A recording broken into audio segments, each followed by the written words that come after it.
Selamat datang di acara bulanan kita, yaitu siaran pers APBN kita regional Banten periode Juni 2022. Senang sekali rasanya bisa bertemu kembali dengan Bapak Ibu sekalian, serta sebuah kehormatan bagi saya dapat memandu acara yang istimewa pada hari ini. Perkenalkan, nama saya Safira sebagai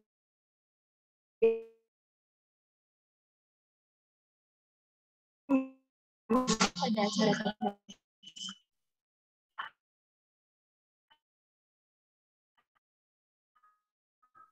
Saya dari Guru selaku kepala yang kami hormati Bapak Rahmat Subagio selaku kepala kantor wilayah Ditjen Bea dan Cukai Provinsi Banten, yang kami hormati Ibu Filari selaku kepala kantor pelayanan utama Bea dan Cukai PCI Soekarno-Hatta, yang kami hormati Ibu Nuni Sri Rezeki Wulandari selaku kepala kantor wilayah Ditjen Kekayaan Negara Provinsi Banten, yang kami hormati Kepala BPKAD Provinsi atau yang mewakili, yang kami hormati seluruh pejabat Kementerian Keuangan, serta para hadirin yang telah hadir pada acara hari ini. Pertama-tama, marilah kita panjatkan puji dan puji syukur kepada Tuhan Yang Maha Esa karena atas rahmat dan karunia kita dapat berkumpul secara virtual.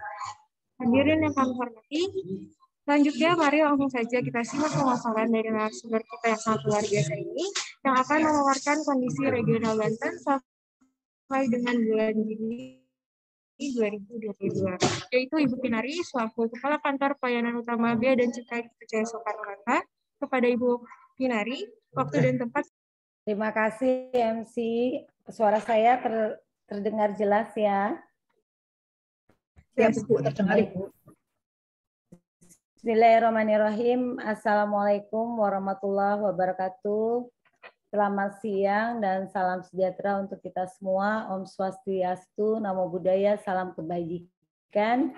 Alhamdulillah, puji dan syukur kita panjatkan kepada Allah Subhanahu wa Ta'ala karena pada siang hari ini, tanggal 28 Juli 2022, kita bisa bertemu dalam keadaan sehat, dan saya selaku Kepala Kantor Bea dan Cukai Soekarno-Hatta pada kesempatan yang baik ini mendapat tugas untuk menyampaikan siaran pers terkait dengan kinerja APBN 2022 dengan judul Terus Dijaga untuk Keberlanjutan Pemulihan Ekonomi di Banten. Yang kami hormati bersama dari Badan Ibu Rina, dari Badan Pengelolaan Keuangan dan Aset Daerah.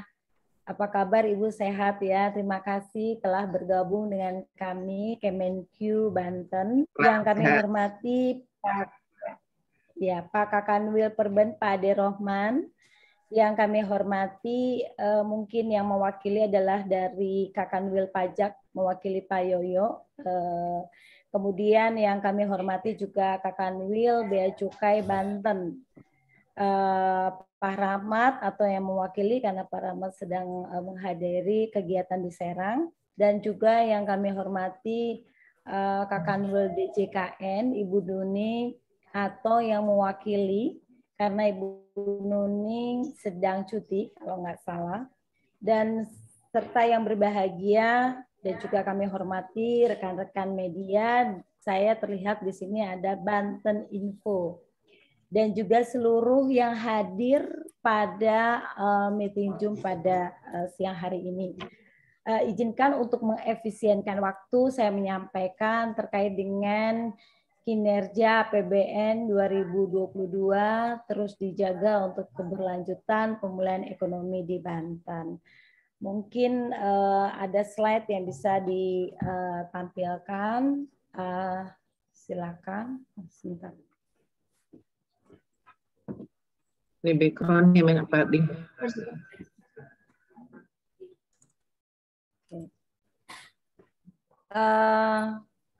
Baik, saya mulai.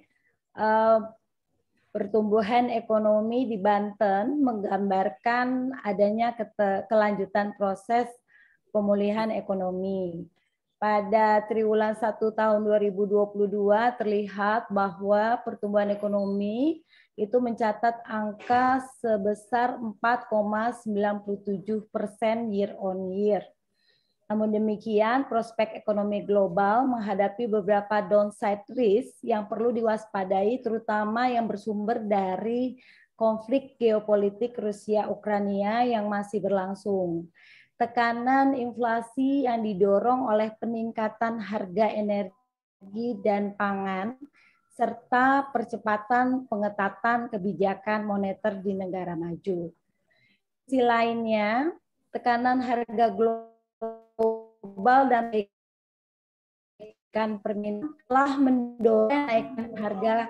Ke depan, pemerintah terus akan tetap waspada dengan memperhitungkan juga perkembangan atas berbagai risiko, mengoptimalkan peran APBN untuk menjaga momentum pemulihan dan juga memperkuat koordinasi regional serta nasional. Selain itu, rata-rata kasus harian yang sempat naik namun relatif turun kembali, tingkat kesembuhan dan kematian akibat COVID-19 yang menunjukkan tren positif, serta peningkatan aktivitas masyarakat dan manufaktur dapat mendukung proses pemulihan ekonomi yang lebih lanjut. Namun tentunya kita semua tetap harus waspada karena COVID-19 ini terus belum pulih, namun masih muncul adanya varian-varian yang baru. Kemudian Ibu Bapak sekalian, realisasi pendapatan negara hingga akhir Juni 2022 tercatat mencapai angka 41,53 triliun atau sebesar 64,56% terhadap target pada APBN 2022. Capaian tersebut lebih tinggi 18,35 triliun dibandingkan pada tahun 2021 dengan periode yang sama. Kinerja positif pendapatan negara masih terus berlanjut yang tercermin dari pertumbuhannya sebesar 79,12%. Nah, ini secara nominal realisasi komponen pendapatan yang bersumber dari penerimaan perpajakan itu mencapai 40,34 triliun rupiah dan penerimaan negara bukan pajak atau disingkat dengan PNBP mencapai angka 1,19 triliun rupiah. Berdasarkan pertumbuhannya, realisasi penerimaan perpajakan dan PNBP tumbuh berturut-turut sebesar 81,28% dan 27,53% year on year. Lebih lanjutnya, capaian masing-masing penerimaan perpajakan dan PNBP terhadap target pada APBN tahun 2022 berturut-turut sebesar 64,7% dan 60,03%. Kemudian realisasi penerimaan pajak dari penerimaan pajak sebesar 4,38 triliun atau 65,08% terhadap pagu APBN 2022 atau tumbuh sebesar 33,05%. Capaian penerimaan pajak terutama berasal dari penerimaan pajak penghasilan non-migas dan pajak pertambahan nilai dan pajak penjualan atas barang mewah, di mana masing-masing terrealisasi sebesar 17,06 triliun atau 74,86% terhadap pagu APBN 2022 dan 17,15 triliun rupiah atau sebesar 57,77% terhadap pagu APBN 2022 atau tumbuh sebesar angka 47,64% dan 21,47%.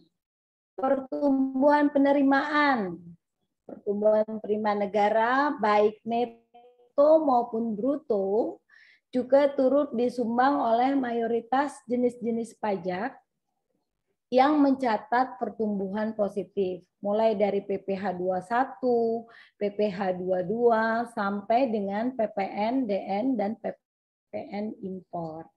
Selain itu, penerimaan kepabeanan dan cukai sampai dengan bulan Juni 2022.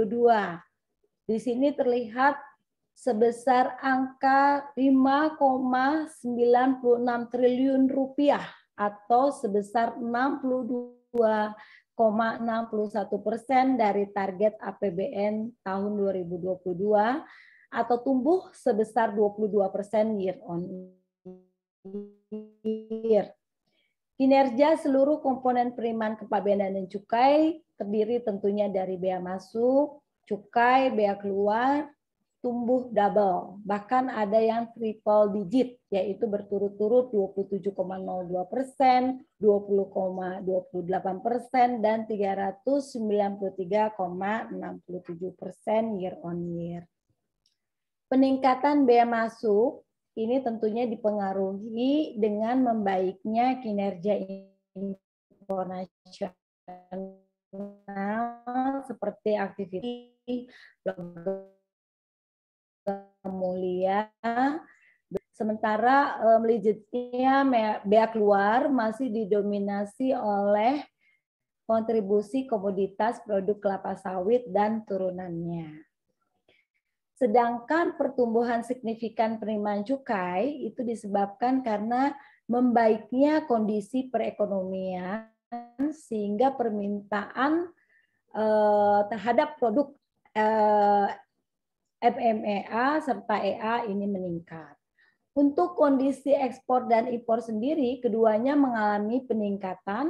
Untuk ekspor sampai dengan Juni tahun 2022 tercatat sebesar 8,39 miliar US dollar. Meningkat sebesar 28,09%. Sedangkan impor itu juga meningkat dengan angka 19,6 miliar US dollar. Ini ada peningkatan sebesar 15,99%. Alhamdulillah. Neraca perdagangan Juni 2022 berada di angka minus 2,28 miliar US dollar atau menguat 2% dibandingkan bulan sebelumnya. Namun masih lebih rendah jika dibandingkan dengan bulan sebelumnya. Dengan neraca perdagangan bulan Juni tahun 2021 yang disebabkan eksportasi sektor migas. Dalam rangka penanggulangan COVID-19 dengan berfasilitas, di antaranya insentif fiskal impor kesehatan sebesar 39,49 miliar rupiah untuk fasilitas bea masuk dan 89,63 miliar rupiah fasilitas pajak. Insentif fiskal impor vaksin sebesar 177,04 miliar rupiah fasilitas bea masuk yang diberikan dan 569,72 miliar rupiah untuk fasilitas pajaknya. Serta insentif fiskal dunia usaha dengan memberikan nilai pembebasan atau KIT, singkat KIT, kemudian impor tujuan ekspor sebesar 229,37 miliar rupiah dan nilai pengembalian KIT-nya sebesar 28,48 miliar rupiah. Selanjutnya, capaian realisasi PNBP DJKN, Direktorat Jenderal Kekayaan Negara, berasal dari beberapa sumber penyumbang PNBP, antara lain pokok lelang yang mencapai nilai 739,51 juta rupiah atau 52,82% dari target. PNBP lelang sebesar 27,71 miliar rupiah atau sebesar 73,13% terhadap target. PNBP pengelolaan aset sebesar 17,22 miliar rupiah dari target 20,22 miliar rupiah. Dan PNBP pengelolaan PN yang menyumbangkan 118,5 juta rupiah atau sebesar 72,12% dari target tahunan yang ingin dicapai. Selain capaian kinerja di atas, Direktorat Jenderal Kekayaan Negara melalui Lembaga Manajemen Aset Negara atau ELMAN dalam mendukung proyek strategis nasional atau PSN diberikan penugasan untuk melakukan pendanaan tanah atas infrastruktur PSN di wilayah Provinsi Banten dengan realisasi untuk bulan Juni tahun 2022 sebesar 420,35 miliar rupiah dengan rincian untuk jalan tol sebesar 909.953.253 rupiah. Kemudian untuk bendungan sebesar 183.992.147.832 rupiah dan penyediaan air baku sebesar 20.448.787.000 rupiah. DJKN juga membuat pojok SMV yang mana merupakan bentuk kolaborasi antara Special Mission Vehicle atau SMV Kementerian Keuangan khususnya BUMN yang berada di bawah pembinaan dan pengawasan DJKN serta DJKN untuk membentuk sebuah ruang komunikasi antara SMV dengan stakeholder di daerah melalui representasi kantor wilayah DJKN. Untuk wilayah Provinsi Banten, pihak yang bertanggung jawab adalah Kanwil DJKN Banten. Terdapat ada 5 Special Mission Vehicle yang termasuk ke dalamnya, yaitu ada PT Penjaminan Infrastruktur Indonesia, PT Sarana Multi Infrastruktur, PT Sarana Multi Gria Finansial, PT Geodipa Energi, dan LPEI, Lembaga Penjaminan Ekspor Indonesia. Salah satu rencana kerja pokok SMV ini adalah kita ketahui untuk menunjuk SMV icon yang berperan sebagai person atau agen SMV dan mengadaptasi program-program SMV tersebut kepada pemerintah daerah, perbankan, lembaga pembiayaan, serta masyarakat. Realisasi belanja APBN di Banten sampai dengan 30 Juni tahun 2022 ini telah mencapai angka 11,81 miliar rupiah atau sebesar 46,41% dari yang sudah dianggarkan, menurun sedikit sebesar 5,97% year on year. Penurunan realisasi belanja tersebut diantaranya karena adanya kontraksi belanja modal yang mencapai sebesar 263 miliar rupiah dan juga DAK fisik yang menurun signifikan sebesar 218 miliar rupiah. Sementara itu dana desa masih menunjukkan peningkatan sebesar 32,34%. Dan belanja negara terdiri dari belanja kementerian lembaga dan TKDD. Realisasi belanja KL sampai dengan bulan Juni tercatat sudah lebih dari 3,5 triliun rupiah atau sudah terserap sebesar 37,49%. Dari keempat komponen belanja KL, belanja pegawai, belanja barang, modal, dan bansos sampai dengan bulan Juni 2022.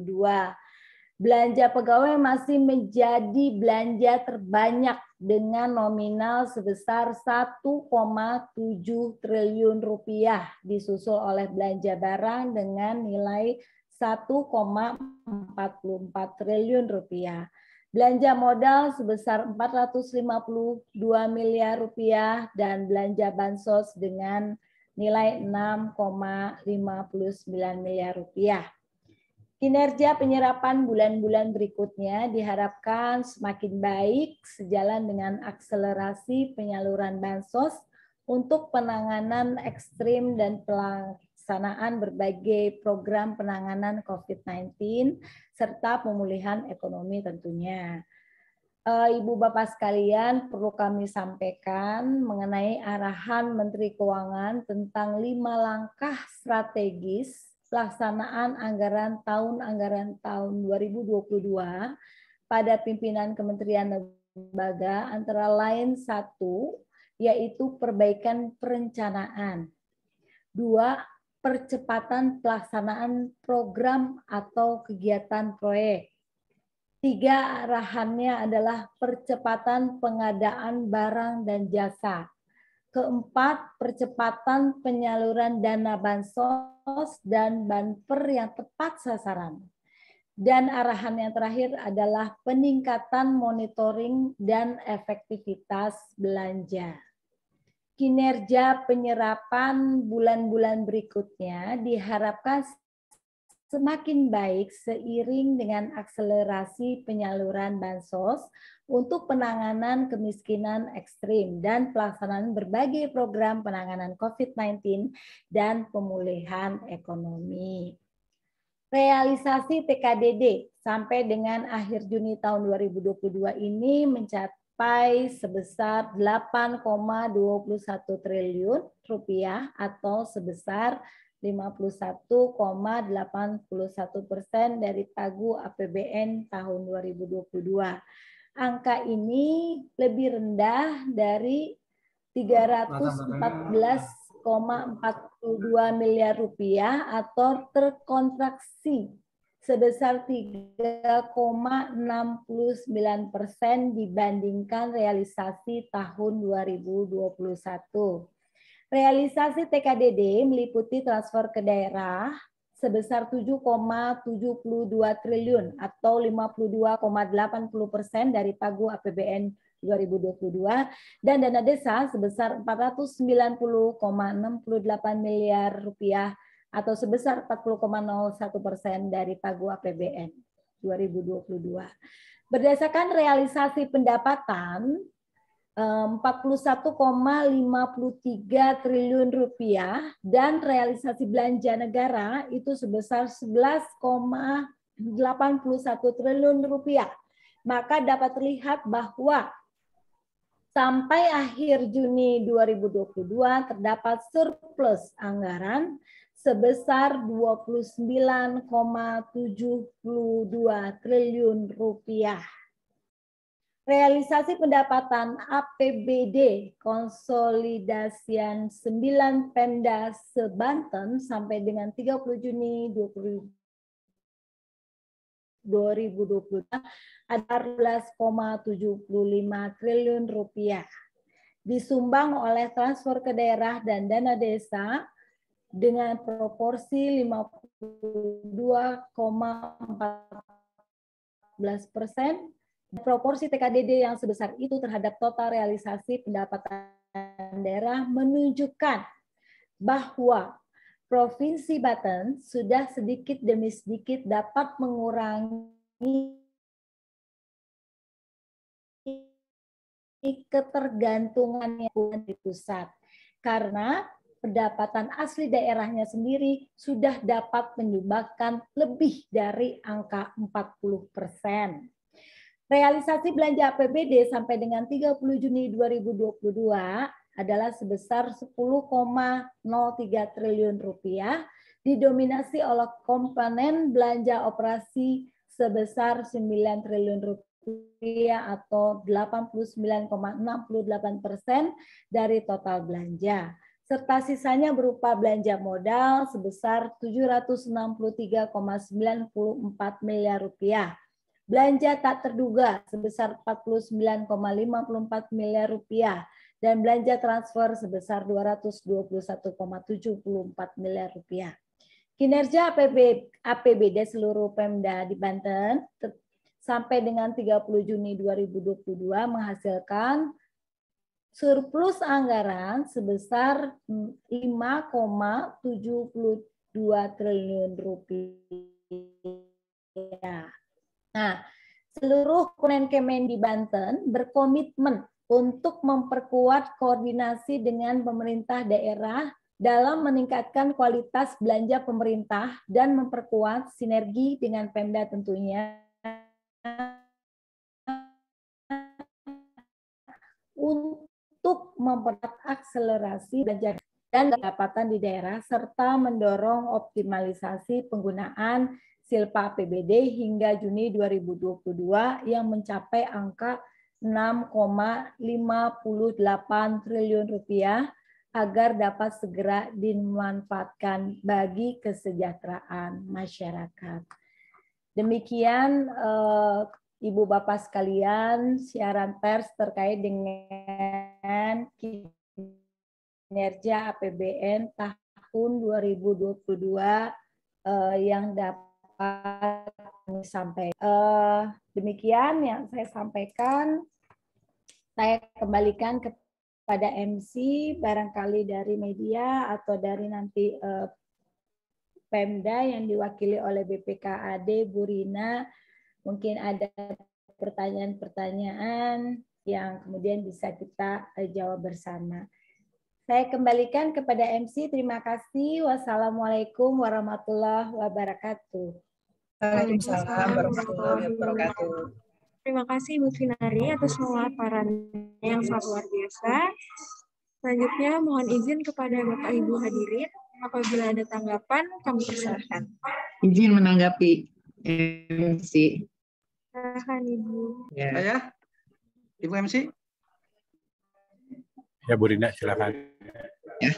Terima kasih. Assalamualaikum warahmatullahi wabarakatuh. Waalaikumsalam warahmatullahi wabarakatuh.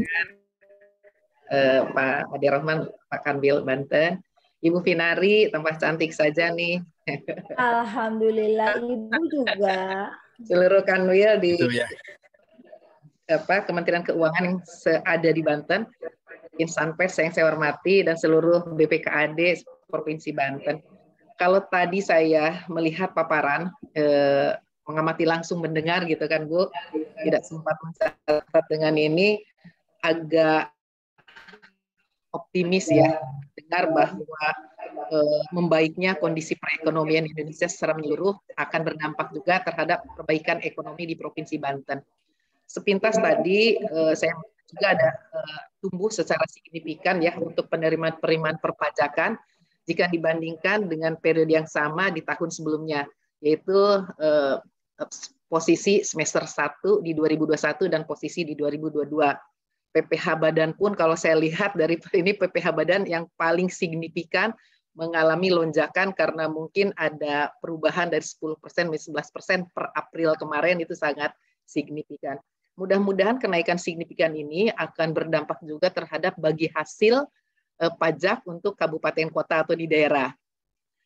Nah, keren juga nih bea keluar tumbuh 393,67% year on year dari 2021 dan 2022. Tapi ada satu tadi ketika melihat di realisasi belanja transfer pemerintah pusat kepada daerah. Kondisi TKDD itu terkontraksi 3,69%. Jika dibandingkan ada TKDD dana desa juga ya, termasuk dana desa itu terkontraksi 3,69%. Ingin korelasinya hambatan apa sehingga terjadi proses. Nah, lihat di sini Bu. Nah, ini saya ingin melihat transfer ke daerah dan dana desa itu terkontraksi 3,69% jika dibandingkan dengan 2021 dan 2022 periode yang sama. Dari jumlah terkontraksi 314 miliar rupiah lebih. Nah, kalau saya perhatikan, karena saya juga mengelola keuangan, memang agak berat. Ini di dak fisik. Dak fisik ini tahun lalu realisasi per semester pertama itu sudah 5,49%. Ini mungkin nanti catatan bersama ya, kita mengevaluasi. Nah, kemudian di tahun 2022 baru 2,70%. Artinya ada sesuatu hambatan di daerah ya, secara khususnya karena kami pun merasakan satu bahwa terlalu sulit bagi daerah untuk melakukan pemenuhan syarat-syarat salur untuk dak fisik. dengan kemarin itu ditutupnya on spam laporan harus sekian-sekian, itu agak daerah. Harus direview inspektorat. Ini akan menghambat terhadap proses penyaluran dana-dana lebih bahwa mereka itu yang clear dari transparansi dan akuntabilitasnya, dan itu memerlukan waktu. Jadi banyak menurut saya juga memotret untuk kabupaten kota, banyak daerah yang merasa kesulitan untuk pemenuhan, dan ini bisa dibuktikan dengan menurunnya salur pusat untuk dakpisik ke kabupaten kota atau provinsi atau Pemda lainnya. Kemudian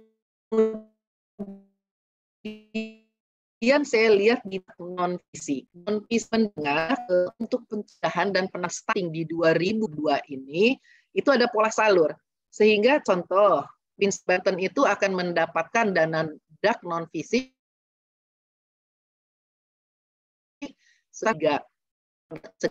itu ternyata ada pola salur yang berbeda, dan itu tidak akan disalurkan ke kabupaten kota tetapi langsung disalurkan oleh Kemenkes kepada kabupaten kota. Itu mungkin beberapa hal saya sangat bergembira dan mengikuti. Memang saya sengaja untuk mengevaluasi secara keseluruhan, tapi optimisnya mudah-mudahan saya yakin akan ada regulasi tambahan dana bagi hasil dengan membaiknya tren signifikan untuk penerimaan pajak di pusat. Demikian Ibu Vinari dan Pak Rohman juga sekalian, mungkin hanya membidik sekilas layang pandang saja terkait dengan yang ada di Pemprov Banten. Mungkin itu Bu, nanti kita diskusi lebih lanjut. Baik, apabila ada kata-kata. Ibu, terima kasih banyak ini atas responnya Bu Rina yang juga makin cantik dan makin energik ini.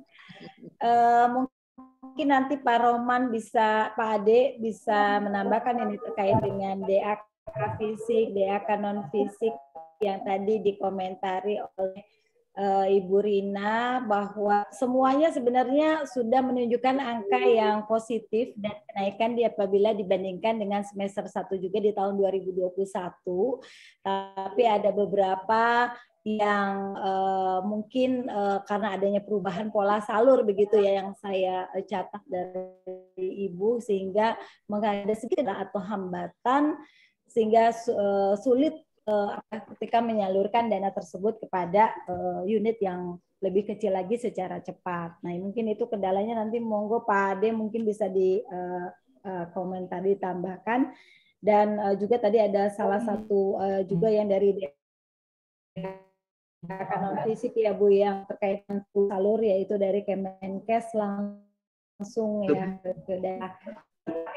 Kita apa namanya juga sangat senang bahwa ketika semua angka ini menunjukkan yang positif dan kenaikan yang signifikan tadi, ini akan berakibat positif juga dan terhadap ekonomi di khususnya wilayah Banten, termasuk tadi untuk DBH ya Bu Rina ya, DBH-nya dana bagi hasil. Dan juga mungkin tadi terkait pendapatan asli daerah yang kita harapkan juga bisa terus tumbuh, sehingga kesejahteraan di daerah Banten dan di semua beberapa daerah di semua wilayah Banten bisa juga terus membaik. Begitu. Monggo Pak Ade silakan. Baik, Bu Vinari. Terima kasih Bu Rina. Ya, Bapak. Yang sama-sama cantik dengan Bu Vinari. Ya sangat menarik sekali ya pertanyaan dari Bu Rina itu. Memang ini termasuk juga permasalahan dari kami juga Bu, terkait dana DAK fisik yang masih rendah ya, di mana ini merupakan juga selain kinerja daripada pemerintah daerah, juga ini merupakan potret daripada Kanwil Ditjen Perdagangan Banten. Jadi kita tertinggal di dalam realisasi. Memang regulasi untuk dana DAK fisik itu selain yang juknisnya ya, juknisnya itu juga ada dari kementerian lembaga masing-masing sesuai dengan sektornya. Kemudian persyaratannya juga betul Bu, apa yang dipersyaratkan oleh untuk fisik ini saat ini. Dan dari kami adalah memberikan batas waktu untuk upload ataupun sistem. Nah, itu terkait dengan pengajuan dakwah itu sendiri. Nah ini mungkin nanti ada Bu Lia. Nanti Bu Lia bisa bantu ini yang langsung menangani dakwah fisik ini. Artinya sekarang ada perpanjangan waktu terkait dengan upload data. Tapi pada prinsipnya dakwah fisik itu dari tahun ke tahun ya selalu persyaratannya begitu. Nah, jadi ada dari kementerian lembaga juga. Nah, namun perlu kerjasama yang sinergi antara penanggung jawab kegiatan dengan juga BPKD dan juga kami juga gitu kan di daerah. Nah, barangkali untuk dana non fisik itu kami tidak bisa menjelaskan secara langsung karena ini tidak dibayarkan oleh kami di daerah tapi di kantor pusat. Kemudian juga terkait dengan bagian di tahun 2022 ini ada penambahan sesuai dengan kontribusi dari pemerintah daerah terhadap dana bagi hasil ini. Coba Bu Lia minta penjelasannya secara mungkin ada tambahannya. Baik, terima kasih Pak Kanwil dan terima kasih juga kepada Bu Rina terkait penyaluran dak fisik. Memang kalau dari tahun ke tahun sebetulnya dari sisi syarat salurnya tidak ada perubahan, Ibu. Hanya berubah dari sisi ke depan gitu. Kalau di saat ini terjadi penurunan realisasinya ini lebih disebabkan karena adanya perubahan PPN di pertengahan pelaksanaan penyaluran dak fisik ya. Jadi di Pemda yang kami dapat terima informasi adalah mereka terpaksa menghitung ulang pembiayaan dari dak fisiknya karena adanya perubahan PPN sehingga juga kontrak-kontrak harus diperbaiki. Itu turunnya untuk bisa agak jauh ya. Terus juga ada beberapa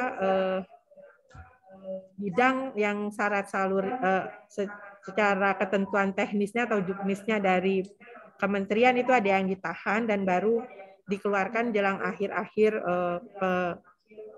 deadline penyampaian syarat salur. Namun sesudah keluar ketentuan keputusan Menteri Keuangan nomor 22/KM.7/2022 yang menyatakan perpanjangan waktu penyampaian syarat salur untuk bidang kesehatan dan bidang pendidikan.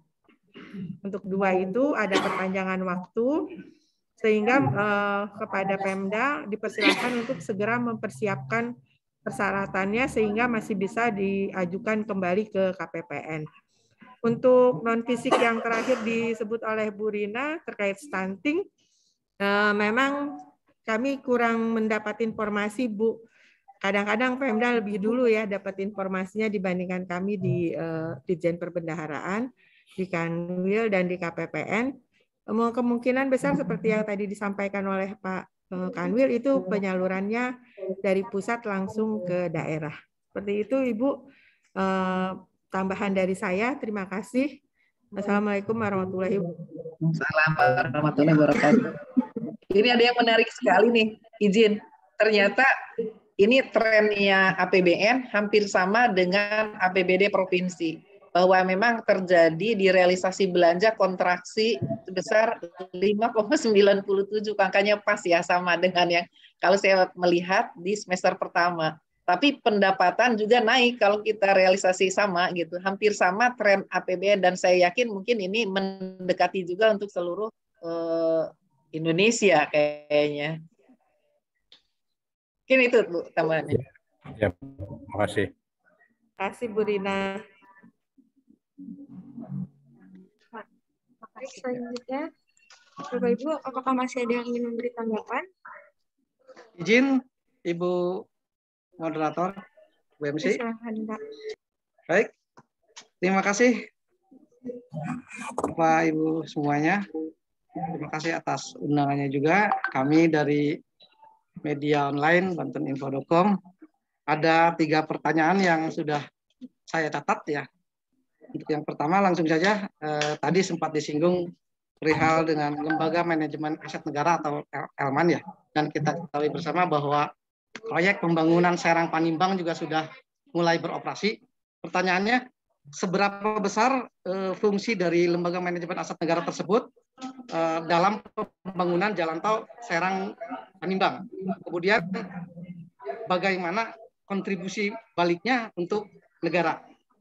Untuk pertanyaan yang selanjutnya, membahas mengenai dana desa ya.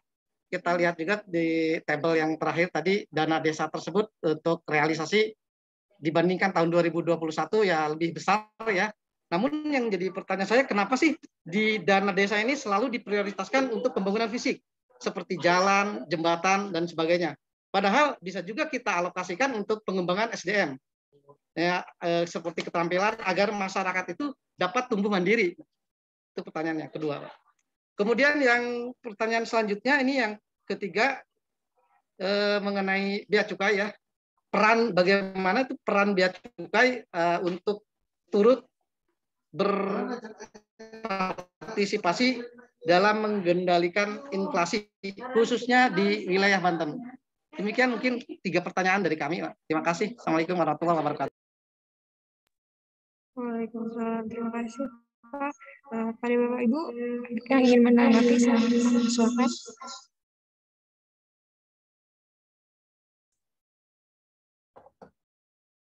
Mungkin pertanyaannya bisa dijawab sesuai dengan mungkin terkait dengan masing-masing ya. Kalau Elman mungkin dengan DJKN, kemudian dana desa oleh Pak Adik gitu ya. Terus nanti yang bea cukai saya coba untuk dijawab.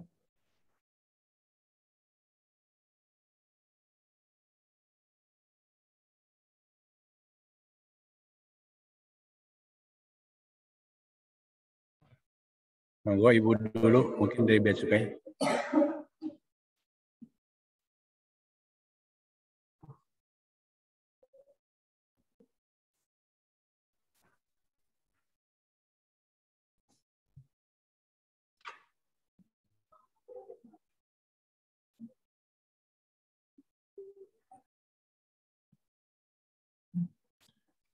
Masih mute, Bu?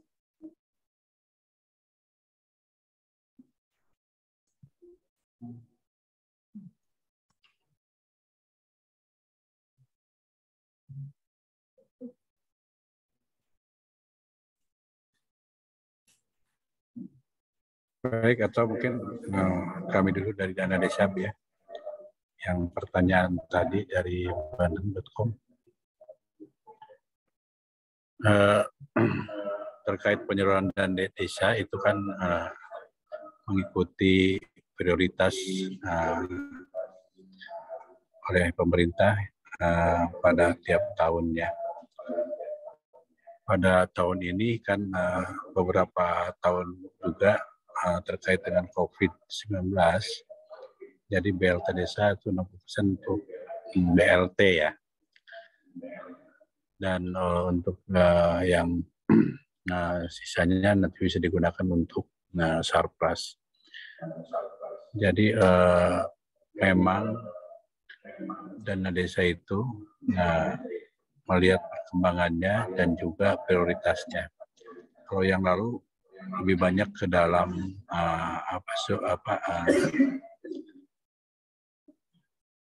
sumber daya manusia ataupun aktivitas daripada masyarakat. Bu Lia, barangkali ada tambahan dari desa. Baik, Pak Kanwil. Assalamualaikum warahmatullahi wabarakatuh. Jadi terkait kebijakan penyaluran atau penggunaan dana desa untuk tahun 2022, sebetulnya sudah tidak terlalu fokus kepada pembangunan fisik ya Pak. Siapa tadi dari Banten Info? Saya lupa nyatet namanya. Banten.com. Itu jadi untuk tahun 2020 sampai dengan 2022 itu 40% adalah digunakan untuk BLT desa terkait memberikan bantuan atau penguatan kepada masyarakat dalam menghadapi pandemi COVID-19. Itu jadi lebih 40% ke sana, Pak. Baru sisanya kita gunakan untuk fisik. Dan kenapa lebih diarahkan ke pembangunan fisik? Karena memang untuk pemerataan pembangunan wilayah desa, Pak. Karena kan banyak yang belum terjangkau terkait sarana dan prasarana sangat lemah. Itu makanya 60%-nya itu diutamakan untuk penggunaan fisik untuk supaya bisa digunakan kepada pembangunan sarana dan prasarana fisik sehingga untuk peningkatan perekonomian di desa. Jadi tapi juga tidak fisiknya itu bisa juga digunakan untuk sebagai modal penyerta BUMD, Pak, BUMDes ya. Jadi tidak juga 100% ke fisik yang berupa misalnya jalan, jembatan seperti itu, bisa juga dijadikan sebagai penyertaan dana pada BUMDes untuk pengembangan usaha desa yang sesuai dengan karakteristik desa masing-masing. Seperti itu, Pak. Tambahan dari saya. Assalamualaikum warahmatullahi wabarakatuh. Waalaikumsalam. Baik, terima kasih, Bu.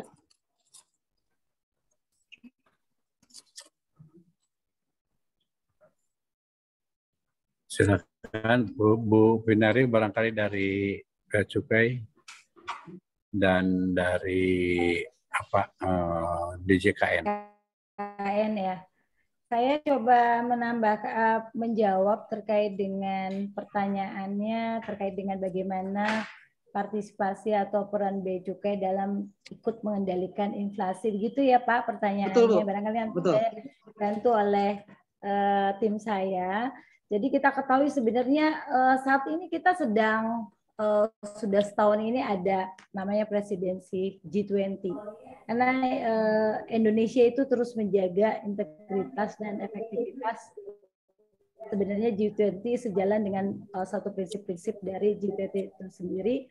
Kita tahu bahwa situasi saat ini sangat menantang dan juga sangat memprioritaskan suatu dialog yang terbuka di antara negara-negara G20 dan bahwa dari negara G20 ini kita tahu bahwa ada dua topik utama sebenarnya yang kita angkat saat ini, yaitu situasi ekonomi global beserta tantangannya, termasuk mengenai dampak pandemi COVID-19 dan perang di Ukraina terhadap prospek ekonomi global.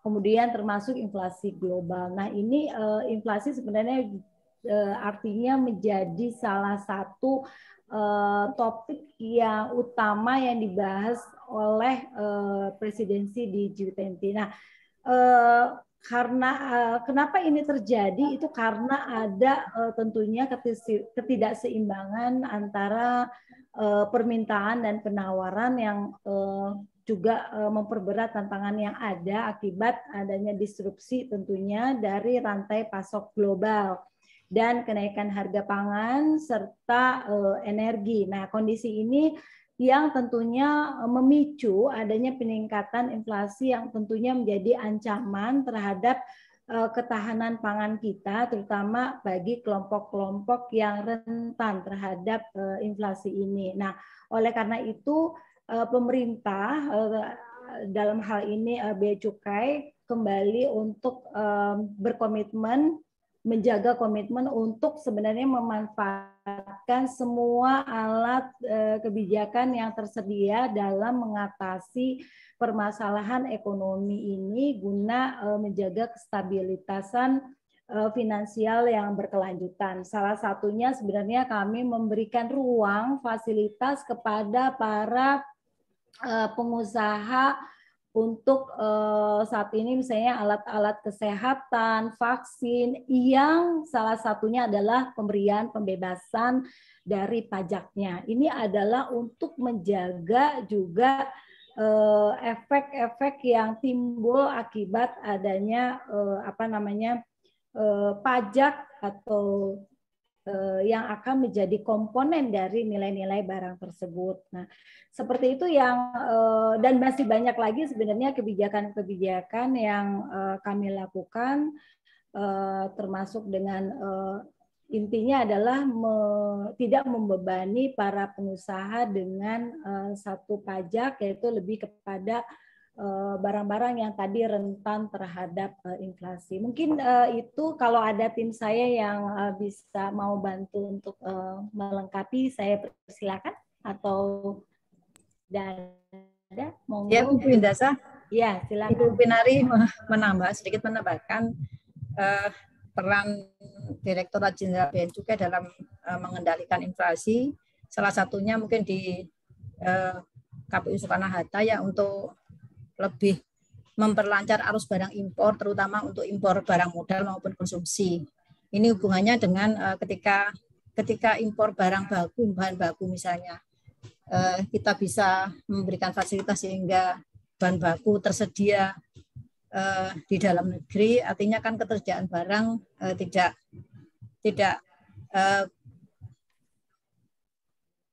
terganggu sehingga inflasi bisa terkendali. Jadi perannya untuk khususnya KPU Suta atau Bea Cukai pada khususnya adalah memperlancar arus barang, terutama untuk barang-barang impor, sehingga kita bisa juga ikut mengendalikan angka inflasi di Indonesia. Itu mungkin tambahan dari saya, Ibu. Iya. Jadi intinya kita membantu sebagai pemerintah, membantu dalam kelancaran pasokan barang-barang yang dibutuhkan, terutama mungkin barang modal, bahan baku begitu, dan juga kemudahan serta akhirnya menciptakan satu biaya yang dapat ditekan, seperti itu. Mungkin dari Elman tadi yang belum dijawab, teman-teman dari DJKN ada yang mewakili? Ya, Bu. Izin, Bu. Silakan. Monggo. Terima kasih Bu Pinari dan Pak Ade. Saya mewakili dari Kanwil DJKN Banten terkait dengan pertanyaan mengenai peran Elman untuk pengadaan tanah jalan tol Serpong Panimbangan. Perlu kami sampaikan bahwa Elman adalah singkatan dari Lembaga Manajemen Aset Negara. Jadi Badan Layanan Umum yang ada di DJKN, yang salah satu fungsinya adalah menyiapkan pendanaan untuk pengadaan lahan untuk kepentingan umum dalam rangka proyek strategis nasional. Jadi ketika ada lahan yang akan terkena jalan tol, maka dilakukan kegiatan pengadaan ya badan tanah melalui kegiatan pembebasan lahan. Jadi lahan yang akan terkena jalan tol dimaksud kita bebaskan. Ya. Apakah itu nanti milik pihak ketiga, ataukah itu milik pemerintah dan sebagainya, kita lakukan kegiatan mekanisme pengadaan. Nah, untuk pihak ketiga kita berikan ganti rugi, Pak. Bapak Ibu tadi pertanyaan dari Banten ya. Banten ketika kita lakukan pengadaan, kita berikan ganti rugi oleh panitia pengadaan tanah sebagaimana ketentuan pengadaan tanah, maka panitia melakukan verifikasi dan sebagainya. Setelah diganti rugi, kita menyiapkan pendanaannya untuk pengadaan lahan dimaksud. Disitulah peran Elman. Itu penyiapan pengadaan tanah, pendanaan pengadaan tanah, tentunya kerjasama dengan Kementerian PUPR dan juga panitia pembebasan tanah. Kemudian untuk pertanyaan kedua mengenai bagaimana mekanisme pengembalian dananya. Tadi kan pemerintah sudah mengeluarkan dana untuk pengadaan tanahnya. Nah, untuk kegiatan pembangunannya jalan tol dimaksud, karena itu sudah menjadi milik negara, setelah kita bayar kan menjadi milik negara. Maka kerjasama pembangunan jalan tolnya itu melalui kerjasama pemanfaatan berupa yang kerjasama pemanfaatan dengan badan usaha.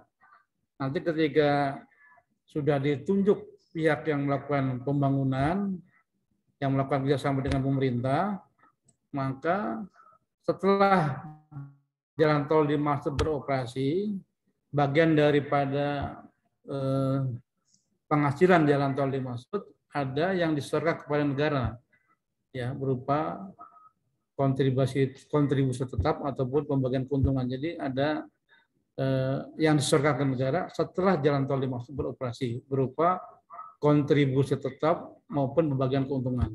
Tadi, nah nilainya itu ada hitung-hitungannya oleh tim penilai.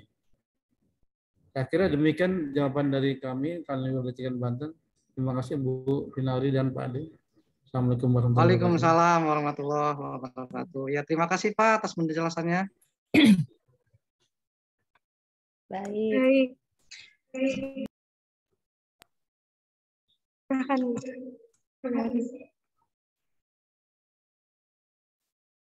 Oke, kalau udah tidak ada tanggapan lagi, apakah masih ada pertanyaan yang ingin diajukan oleh Bapak dan Ibu?